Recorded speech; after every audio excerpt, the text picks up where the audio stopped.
So hello and welcome. My name is Vertipaq from Curbal.com, and today we're talking about what is DAX. And more than that, we're going to talk about the difference between DAX formula language and Excel formula language. So hopefully that will get you started a little bit faster. Everything in just 1 second.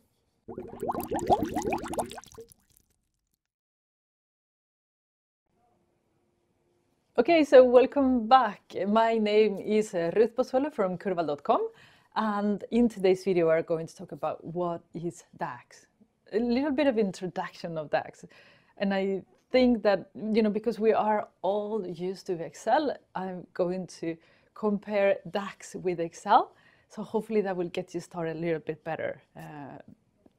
So let's get started. Let's see. DAX. First of all, DAX stands for Data Analysis Expressions. Okay, it sounds intimidating. It is a little bit intimidating also, to be honest, but it is possible to learn. Yeah, just saying that. But DAX language, DAX is a formula language. So what is a formula language? When you are working with Excel and you're using all these formulas, you use sum and you use count, you use format. Those functions are part of the formula package, if you would say that, of Excel. And DAX is exactly the same thing for PowerPivot. So PowerPivot is an add-in in Excel. I'm guessing that you're watching this video, you already know that and you're trying to get started with DAX, or you're curious about what that is. But DAX is basically functions that allow you to do calculations the same way that you do in Excel. The fact is that DAX formula language is based on the Excel formula language, which is, I think, is a good thing, but with a little bit of the thought is perhaps also a bad thing. Let me explain. The good thing is that you recognize most of the formulas. You recognize sum. You know what sum does. You've done it in Excel 1,000 times. You know what count does. In DAX, you have a sum, and you have count, and you have sum x, and you have count x. So you can see, I know what that does. Well, yes, but no. The essence is there, but oftentimes an Excel formula that is a DAX formula will do something else that you would expect. And that's where things start to get a little bit tricky.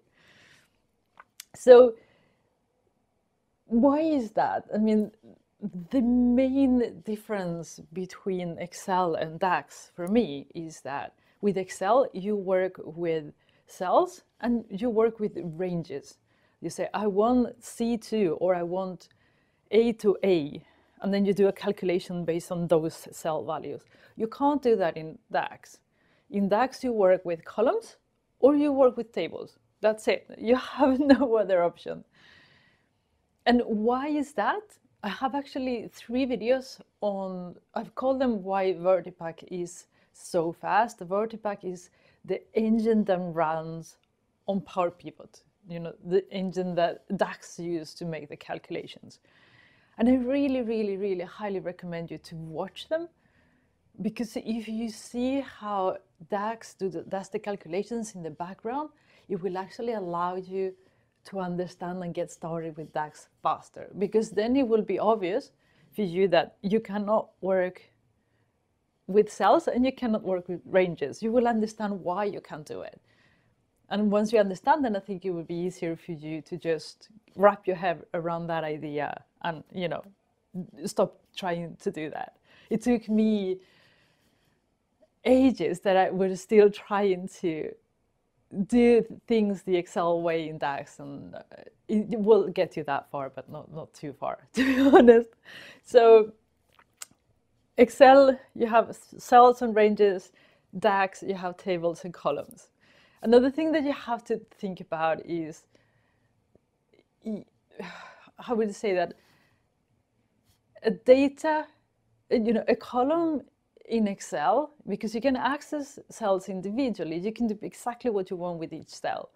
Because you cannot do that in DAX. When you have a column in DAX, the data type that you have on that column, it has to be the same everywhere. It's like that column is locked. You can't do anything vertically. So if you have a column with dates and numbers, DAX in the beginning will decide, okay, I think this is text, or I think this is number, and it will give you that. And then you can change it. You can say, no, that was not text, that's actually a number. While in Excel, you can just go and pick, I want to have text here, and then I want to have number here, and here it should be currency or whatever. So in DAX, you work in columns, you work vertically. You can access, we will talk about that later, you can definitely access row by row. But the default way is just work with columns and tables vertically, if it makes any sense. Yeah, another thing to think about, just because DAX uses the same formulas as Excel does, you might think that if I use these, it might work the same way. The thing is that when you are working with DAX, you can have tables as an input in your formula, as well as tables as an output with formulas that are available in Excel. So for example, with sum x, you can put a table inside sum x, a DAX formula, and you can make it return, if you add some things, a table at the end, where you can't do that in Excel. And it is, some formulas will return different data types of what you expected. For example, date time functions in DAX return data types, while in Excel you get an integer. So that is the difference, and you have to learn those differences as you learn DAX. One of the amazing things about DAX is time intelligence functions, which allow you to calculate in enough, so like really fast, year to date, month to date. You can calculate parallel periods, previous periods, same period last year, go back and forth in time to do different calculations. I mean, it's just absolutely fantastic. The calculations that you can do will absolutely blow you away. While, in Excel, it would be quite expensive calculations, to be honest. And expensive, it means in performance. Never try to do that in Excel. Maybe it's possible. Do let me know. So another thing is, when you're working in Excel and you have different tabs, you have a tab with customers, another tab with sales, and then you want to know things about, how much sales do I have for a customer? Or how much sales do I have for customers in Spain? There's like normal questions. Oftentimes what you do is you just put, or at least what I did in Excel, I put things together with VLOOKUP, and then I did all the calculations. In DAX, you can still, there are lookup functions, be careful with those because often require a relationship, but that is not the normal way to work. And often Excel users, beginners that I started in DAX, they will use a lot of lookup functions because that's what they are used to. But you can create relationships in DAX, in Power Pivot, in the data model. You create a model when you're working in Power Pivot, so you're putting tables together. But you're not appending them or merging them. You're actually having them separately, but you give a bridge between them so you can access them easily. So a way to build that bridge is what is called relationships. And relationships in Power Pivot are basically created where you have a column that is in here and in here. They call it keys. So when you have the same, for example, customers, you have your customer table here, and you have a customer ID. So it's customer 1, 2, 3, and then here you have your sales, and in your sales it says they bought this pen and it's customer 3. And then you go to this table and say, oh, customer 3 is ABB, or whoever, right? So with that customer ID, you can create a relationship between the two tables without joining them. And then you can access all the columns that you have here and all the columns that you have here, which is fantastic, right? And one of the things that perhaps is not so intuitive, if you work with Access or other relationship databases, I'm not like super knowledgeable of that, but I know that it happens, is that for Power Pivot, you don't have to have, you can have blanks, you can have nulls in one of these IDs where you make the relationship, and the relationship will still be created. You have to be careful though, because it could give you problems. but it is absolutely possible to do that. Okay, so it is a super way to access all the tables that you have, just building relationships instead of making a massive table that will hurt performance definitely. Okay, so that is very, very, very useful. Another thing that I think is worth mentioning is this: how do you calculate row by row things, which is basically what you do in Excel. You go things row by row. So you can absolutely do that in DAX.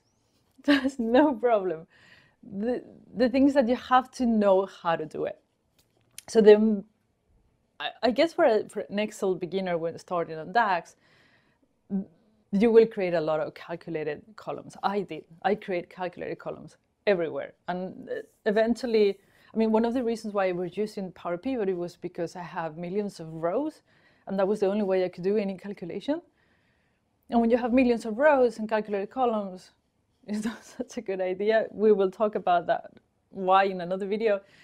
But it is the easiest way to actually do row by row if you come from Excel, because it's something that you understand. There are concepts that are there. There are a few differences between making formulas in calculated columns that, like you would do in Excel, not in PowerPivot Excel, but Excel, and that you do in DAX Power Pivot. And it's when you create a formula as a calculated column in DAX, you create a formula, you write it, and as soon as you write it, you finish writing it, it calculates immediately. So you don't have to drag and drop anything. It calculates for every row on your table. And it will give you the same calculation for the entire column. It's so important. Same calculation for the entire row. In Excel, you can drag up to cell C32. Here you can't. It will just go and calculate everything for you, which is good. And in other cases, you might get irritated that you can't access again cell by cell. The reason why is Vertipaq so fast? Check those 3 videos. You'll understand why. So this is something that you have to take into account. Remember always, data types applies to the entire column, formulas applies to the entire column, get calculated directly. And that is the easiest way as an Excel beginner to do that. And then you're going to, when you've done DAX for a while, or you probably have read in blogs, calculated columns not so good. If you're a beginner, your model is not too big, go for it. Okay, you have to start somewhere. You have to crawl before you run. So go for it. Eventually, and as your model grows, you'll learn other techniques that are more efficient. But if that works for you and your model, why not? Just do it. So another way to do, for example, row by row calculations, you have the some X count text that allow you to just go row by row and do the same thing in the measure. But you might not know that from the beginning, and it just doesn't make any sense. So just do what works for you and your model, and then grow from that, right? There are 2 types of formulas you can do in DAX. You can do a calculated column, and you can do a measure. The calculated column, we just talked about it. You just add a column to your table. It gets calculated at the same time. You get the same calculation for every row. It has the same data type for the entire column. So what is the measure good for? Well, the measures, you create them and you store them in your model. And you only use them when you drop them in your canvas. That's the only time they get calculated. Okay? So I guess that is the biggest differences between the measure and the calculated column. I have actually a video on differences between measures and calculated columns. If you're a beginner, don't bother. You'll get there. So I'm guessing that you're going to do a lot of calculated columns in the beginning. That's fine. If your model is not too big and it allows for it, again, just do it. So all this talk about calculated columns, measures, it brings us to the heart of DAX, and it is how your formulas are being evaluated. And this is where DAX gets so powerful, but it gets difficult, okay? So we have created our measure. We put it in our canvas. and you would say, I would expect result A, and what you get is result B. When that happens, it means that your measure is being filtered by something that you didn't understand. So when you put something in your canvas, the columns, the rows, the filters will affect the results of the DAX calculation. And depending on how you created the DAX calculation, there might be a filter there built in your measure that affects also the results. So that's why you have functions like all except that will alter the filtering that you have on your canvas just for the sake of the calculation, and then will return something back when you are in the visual. And this is what is tricky. This is where you actually need to go and study. You need to understand how your measures and how your how your measures and the columns that you drop into your canvas gets evaluated. And when you do that, you will be able to do absolutely amazing things in DAX. So it is definitely worth trying. I will recommend you to learn it. So now, last but not least, how do you write DAX? And I have a video for a lot of things nowadays, but I have a video on how to write DAX fast.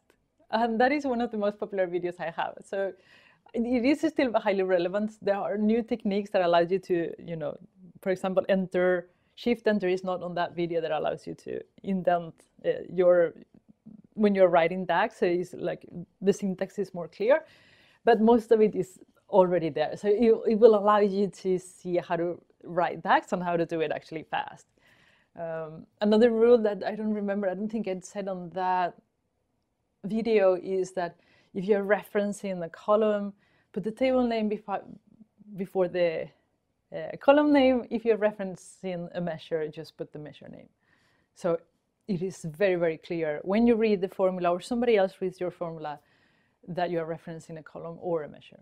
Okay. Other than that, it's just, there is an autocomplete function in DAX, in PowerPivot, that will allow you to write DAX easier when it comes to the syntax. Something that you need to be aware of, really, really careful, is that it does autocomplete, but it does not close the parentheses for you. Okay? So if you're writing a complex formula and you forget a parenthesis at the end, it will give you an error. And you might think that you wrote something wrong syntactically, but it's just that it's missing a parenthesis. So be careful with your syntax. It's very, very important. It can make things very, very difficult. So make sure you count your parentheses well. But other than that, I think the autocomplete function is absolutely wonderful, especially when you start learning your DAX functions. It will help you, once you know how that DAX function works, it just gives you the guidance. Okay, here you put the table, here you put your measure, and here you can put filter. And then you know that you don't have to remember it, which is really, really useful.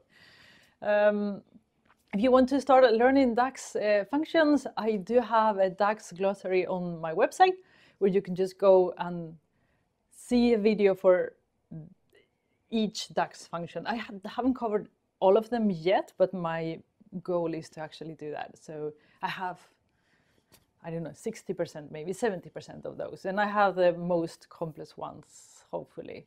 So just go there and check them out. It will take you to a YouTube video where you can see samples of how that specific DAX function is calculated. Is used, sorry. It will give you an example and then you can just download a file for it. So this is all, I think, as an introduction.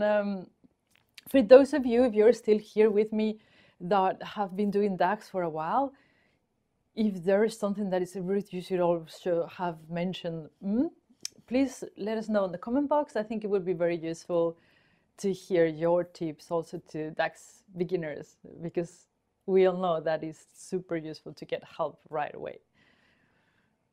So other than that, it is Friday. I'll see you again on Monday. And until then, have a fantastic weekend. Take care and bye.